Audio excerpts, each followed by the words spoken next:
What's up, everybody? And today we are reacting to 21 things in the US that puzzles most foreigners. This is by Brightside. I am a foreigner in the US. Well, not technically a foreigner anymore because I have my US citizenship. USA, USA. Very happy about that. But I thought it'd be cool to watch this and talk about some of the differences and my opinions on what it's like to be a foreigner living in the US. So I thought it'd be a ton of fun. But before we get started, if you are interested, me and my wife are converting a US school bus and traveling the US. And if you're interested in watching the vlogs for that, both on YouTube and Instagram, link down below to OriginalAdventures. Highly recommend you check it out. It's going to be a ton of fun and I'm really excited. But for now, let's shut up, let's pop this up, let's watch it, and let's talk about it. Well, you may have lived in the United States your whole life without realizing that something totally normal for you seems bizarre to people from other parts of the world. True. Who It's very knew true. that munching on fried pickles in a highly air-conditioned room was so outlandish? Well, here Pickles are disgusting. Don't at me, guys. I'm not a pickle fan. I'm not a fan. I'm not partial to a pickle. are some other highly entertaining Americanisms I've gathered. All right, let's see. Count it down from number 21.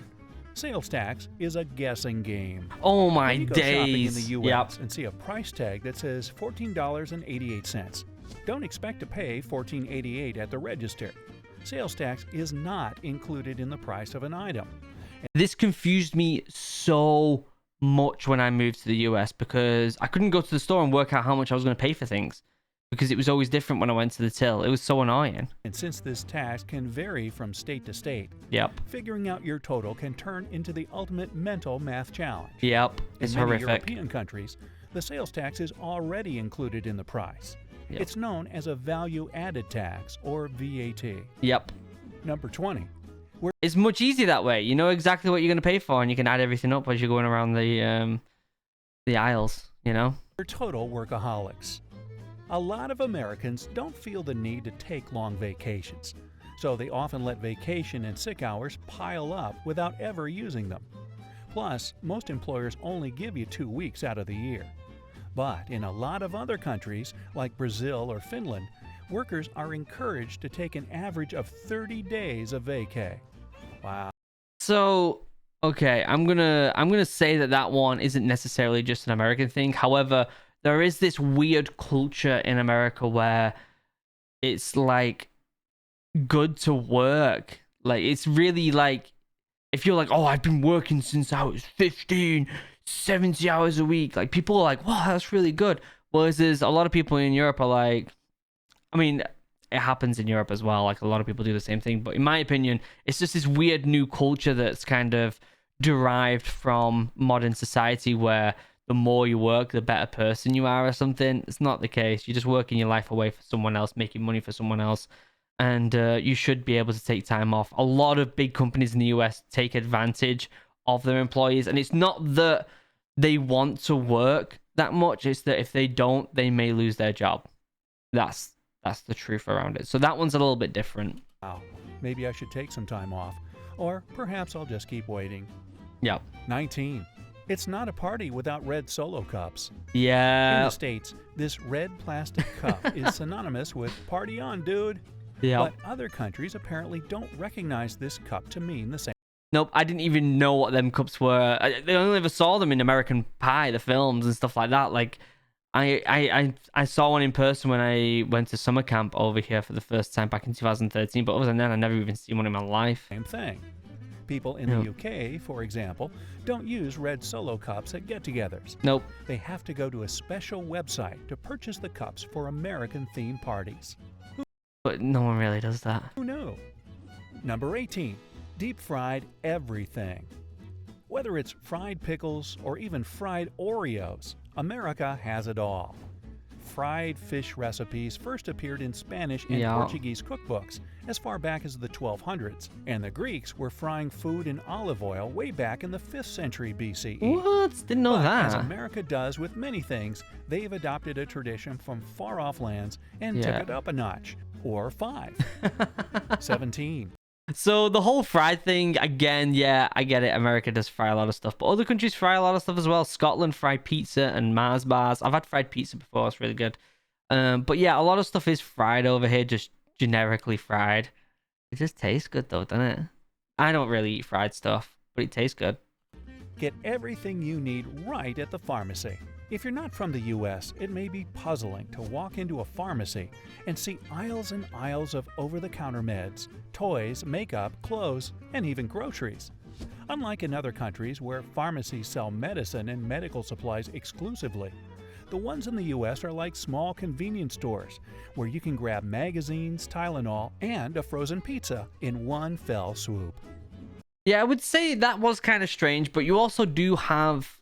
So when I went into a Rite Aid or something for the first time, it reminded me of, if you've been to the UK, Boots. If you know Boots, it's like kind of like a makeup store, but it also has over the counter like drugs, like like antihistamines and antiseptics and stuff like that. But it also sells like magazines and stuff like that. It doesn't sell groceries, or at least it didn't when I was there. Maybe it does now. So it kind of reminded me of that, but they are more like convenience stores than they are like drugstores. It's kind of strange. 16. Fill her up.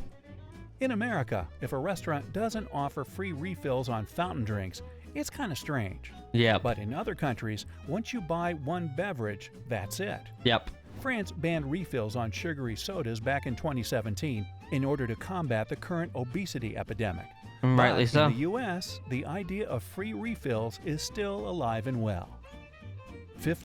The thing is with free refills is I get it, but at the same time, it does. So there's a obviously this is a capitalist society. So like, if you see two restaurants in the US and one does free refills and one doesn't, you're gonna go to the one that does free refills, or at least you are if you drink soda. I don't. But in France, they obviously turned around and said, we can't do that anymore. We need to stop everyone from doing that because people are putting on weight. And I get it. That makes sense. But good luck trying that in the US. 15. If you don't like it, return it. Whether it's an ugly sweater from grandma or a heinous pair of earrings from an ex, if you don't like it, you can just return it. My wife does this all the time. In America, making returns at stores is pretty normal and super easy. I mean, the US even has a National Returns Day in January, conveniently held for you to return holiday gifts you weren't too thrilled about. 14. So I didn't know about that holiday, but my wife returns a lot of stuff, and I don't like returning stuff. I go to the stores and stuff, I need to return this, and I'm like, oh, can you do it? I don't really return stuff. I don't like doing it. It's just not my cup of tea. But I guess it's normal over here and it's not frowned upon, so. Tips for everyone. Cab drivers, servers, hairdressers, you gotta tip them.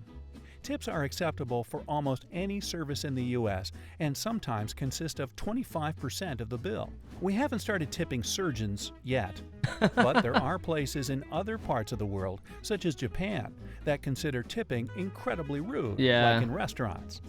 When you travel to different countries, it's important to learn their tipping etiquette so that you don't offend anyone. Yep. So tipping was a weird one for me. I remember when I first came over to the US on holiday a long time ago, and I went to eat somewhere and we didn't tip because we didn't know, and we were also really young. And I remember the waitress getting like super annoyed with us, and but we didn't know, like we were foreigners. Now obviously I'm well aware, and I will 100%, not 100% tip, but I will definitely tip everyone at least 20%, because they deserve a living wage and they don't get it, unfortunately, at restaurants. And when I moved over to the US, I was a server for a long time, for about a year or so, and tips are decent, tips are good, but it also is a culture of like, so like you got like Olive Garden. I never worked at Olive Garden, but you got Olive Garden, which is like this huge, massive business that makes millions of dollars, and they don't want to pay their employees, their servers, much money, so they rely on tips. And it's a good way for these big companies to not have to pay out, unfortunately. When they should. All people working should be getting decent money, shouldn't they, at the end of the day? And I get it, tips are a culture over here, so there's that argument as well. So I'm no expert on it. In my opinion, I think they should be given a wage, but who knows? Who knows? There's people way smarter than me making these decisions out there, guys. 13. I'll take my coffee to go. With a Starbucks on every corner, it's very normal to see people toting around a coffee as they shop, commute to work, and whatever else at all times of the day. But in many parts of the world, Coffee is meant to be sipped on while seated and enjoying the paper or chatting with friends. Tugging your coffee along with you throughout the day might be due to the fact that the cups are huge and take longer to drink. Who's got that kind of time to be sitting in a cafe for hours? Sounds like fun to me. Yeah, I think this one's kind of... There's a lot of these things that are inherently Western that are kind of just evolving around the whole world, because that does happen. You know, you got Starbucks in the UK and stuff now, and that happens a lot. With that being said, I don't drink coffee. I've never had a cup of coffee in my life. It's just not my thing. Just not my thing. Number 12. The land of ice-cold drinks. Now, speaking of drinks, if it's not a hot coffee or cocoa, then it's probably got ice in it. Yep. Tea, coffee, lemonade, soda, water. Americans like it on the rocks. So I got a funny story about iced tea. A lot of people drink iced tea over here. A lot of people. Alcoholic iced tea, everything. I hate iced tea. So what when I was a little bit younger and a bit silly, I used to go out on the town all the time with my best mate Jake. We used to get really drunk. I'd get home, I'd get in bed. My mum would bring me up a nice warm cup of tea, a nice brew, put it on the side of the bed and be like, here you go, throughout the night while you're waking up because you're drunk. Sip on that and you won't feel as bad in the morning. And you'd wake up at like in the morning and you'd sip it thinking it's still warm, and it'd be this cold, milky cup of tea. And every time I drink iced tea in the US, that's what it reminds me of. A disgusting hangover ice cold tea on the side of my bed, and it's disgusting. Cannot drink iced tea. Cannot do it. If you go elsewhere in the world, Gross. odds are you'll be sipping your soda at room temperature, or maybe slightly refrigerated if you don't specifically ask for ice. No, that's not a thing. It's like the whole warm beer in the UK. It doesn't really happen. Doesn't really happen. If you ask for a Coca-Cola or something in a bar or a restaurant, they're gonna give it you on ice in the UK. It's very rare that they won't give it you on ice, or at least give you, you know, a can and then a cup with ice in it. It's very rare that that's the case. Number 11. Keeping the AC on at all times. Americans must have an aversion to being hot. In many parts of Europe, people simply don't use air conditioning as much as they do in the States. Yeah.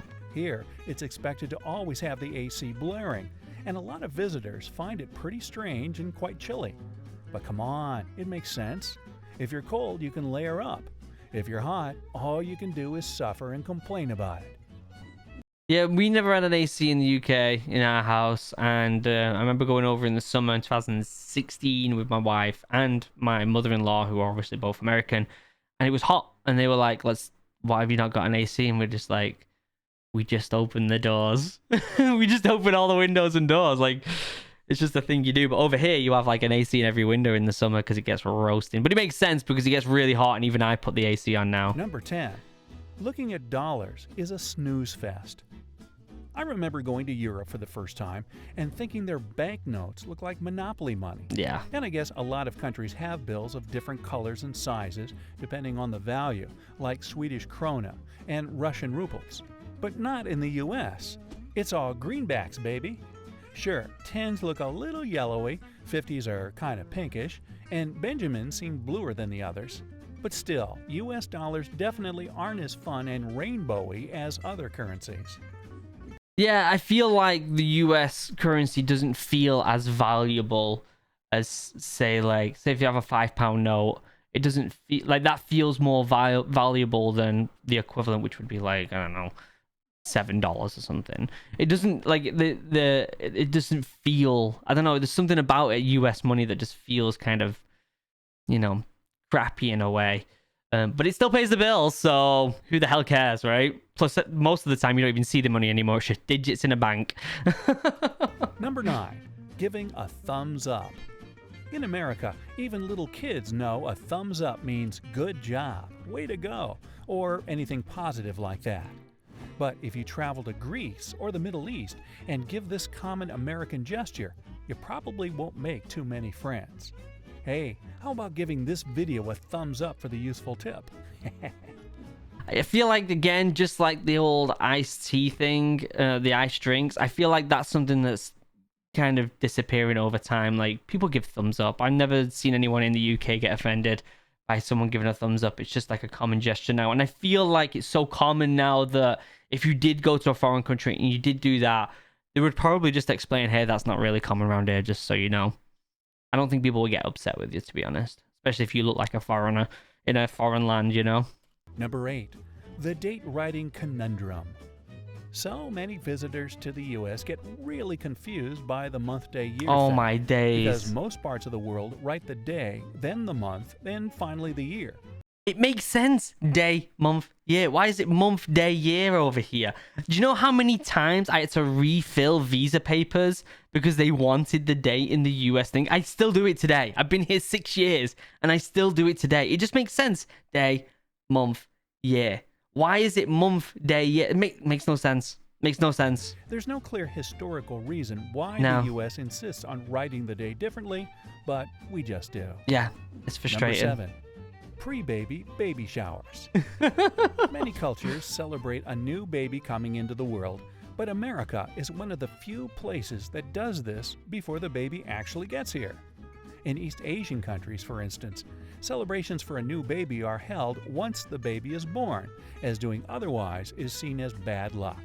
Right. Yeah, I didn't know what a baby shower was until Steph got pregnant with Silas, and she's like, we're having a baby shower. And I'm like, what's a baby shower? Do we just give the baby a shower? And she's like, no, you get people to buy you gifts for the baby. And it makes sense. At the end of the day, it takes a village to raise a kid. Is that the saying? I don't know. Anyway, and what it means is basically there's more responsibility than just looking after the kids. Like, financially, it's hard to look after a kid. So if you've got friends and family you want to buy gifts, it's just something that you do. And even though it sounds rude, it's just the same as like Christmas or your birthday or whatever, you know? Number 6. Where "how are you" means hello. Sure, people ask each other how they're doing in other countries, but Americans often use this phrase as a replacement for hey or hello. It doesn't even require a real response. People just answer with fine thanks, even if they're in a horrible mood or had a terrible day. Number 5. Yeah, I feel like that's another one that's kind of different across the world, because like in England, you'd be like, you're right, mate. And even though that means, are you okay, mate? They'll just be like, hey, you're right, mate. They'll say the same thing back to you. Like, they won't say, yes, I'm good, how are you? Like, that's not really a thing that's said. So I get that. It kind of happens everywhere. Bathroom stalls that aren't so private. Don't like Yeah. doing your business in front of complete strangers? Americans don't either, of course. But the fact that bathroom stall doors often reveal as much as your entire lower leg seems to say otherwise. Yeah, I find that's really strange. And there's a bigger gap in the doors as well. And the awkward moment when someone's like looking to see if there's someone in there and you make eye contact with them. And it's like, oh, you just made eye contact with me while I'm pooping. So awkward. There's no clear reason So as to awkward. why there's this big gap in public bathroom stalls here. But many guess it's for safety reasons or ventilation. Yeah. Just saying. Yeah, probably. Number 4. No one uses their inside voice. A lot of my friends who are visiting or moved to the U.S. tell me that locals speak so loud compared to other countries. Whether it's talking on your cell phone or chatting with a friend over lunch, Americans seem to really like projecting their voice. I don't know. Maybe we just want to make sure we're heard. Yeah, I think that one varies from people to people, because my wife's family are, for the most part, pretty quiet in the house. And I would say they're just as loud as my family in the house. So I feel like that one can be a little bit different depending on where you are in the US. Number 3. It's all about choices. Walk into any grocery store aisle and you'll notice at least 10 different options for cookies, crackers, or cereal. Yeah, but they don't have proper biscuits. They don't have bourbon biscuits, or jammy Dodgers, or Jaffa cakes, or custard creams. They have boring cookies. People in the UK don't have these many options for food, and you'll almost never find anything in grape flavor there. Right. Number 2. Yeah, I have to get my mum and dad to send over chocolate as well. In fact, I think they're sending one over on Friday, a box of Galaxy chocolate and some other stuff. Just because the chocolate's better over there. I miss the chocolate in the UK. But that doesn't mean the food's bad over here, because a lot of the food is a lot better over here than the UK in some aspects. Also a lot sweeter. 2. Hopping into the back seat of a cab. When getting into a cab, it's customary in the States to scoot on into the back seat. But in countries like New Zealand and Australia, riding anywhere but shotgun can be a little rude. Number 1. I wouldn't say rude, but it's just more common. It's more common to just sit wherever you want in the car, especially after like a night out or something like that. I've got into Ubers and just sat in the front, and I feel like it's been a bit awkward sometimes, but it is what it is. That classic American smile. In the U.S., people aren't afraid to be nice That's and weird. show their pearly whites all the time.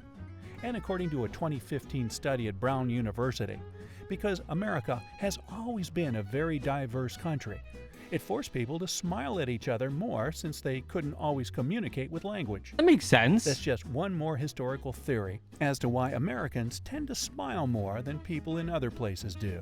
Or maybe we're just, friendlier. Whether you're from the U.S. or not, can you add any more strange Americanisms to the list? Let me know. There is a few that I could add. Shoes indoors. Why is it that a lot of people over here wear the shoes in the houses? Like, take your shoes off before you go in. Please. It's disgusting. That happens a lot. That happens a lot. More than I would like. Trust me. What else? Things are cheaper over here compared to the UK. It's easier to make a living over here. It's easier to make money and buy land over here for obvious reasons. There's a lot of pros and cons to living in both places. But for the most part, things like food, gas, housing is cheaper over here. Obviously, you pay more over in the UK, but you also get like free healthcare and stuff like that. So there's a few pros and cons to both places. And I know for some reason, free healthcare is like a controversial thing in the US for some reason, when it shouldn't be. It's just free healthcare. I never paid for anything until I got to the US, and I thought that was a good thing until some people in the US was telling me that they shouldn't have free healthcare, which I don't understand. But I mean, to each their own. Things are different over here, and that doesn't necessarily mean bad or good. I know that religion is way bigger over here than it is in the UK. Religion's very much dying out in the UK compared to the US. It's very, very much thriving over here, which is nice in a way, and sometimes. But yeah, I feel like there's so many differences between living in the UK and the US. Driving's different. People are a lot more relaxed over here driving and kind of just do what's best for them. Whereas in the UK, you have to really follow the protocol of what everyone does. Yeah, I could go on forever about the differences. Maybe if you guys want me to, I can make a video about the differences between the two countries and what my experience has been like living here. I love the US.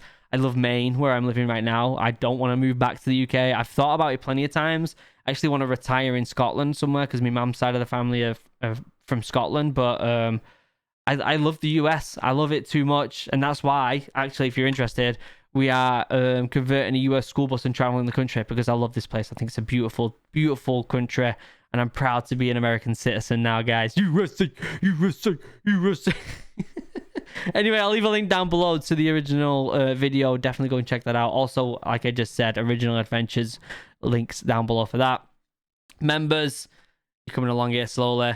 You're amazing. I love you. I couldn't do this without you. I honestly couldn't make videos every single day if it wasn't for these members right here. So thank you for supporting the channel as much as you do. I truly, truly appreciate it. Links down below to all my socials, including links to Discord, my podcast, and my second channel, Original Human Geek, where we play D&D and a bunch of other fun stuff. And also a link down below to my Twitch stream, where I stream every Tuesdays and Thursdays. So yeah, definitely check that out. Until next time, guys, I love you all. Have a wonderful day. Goodbye.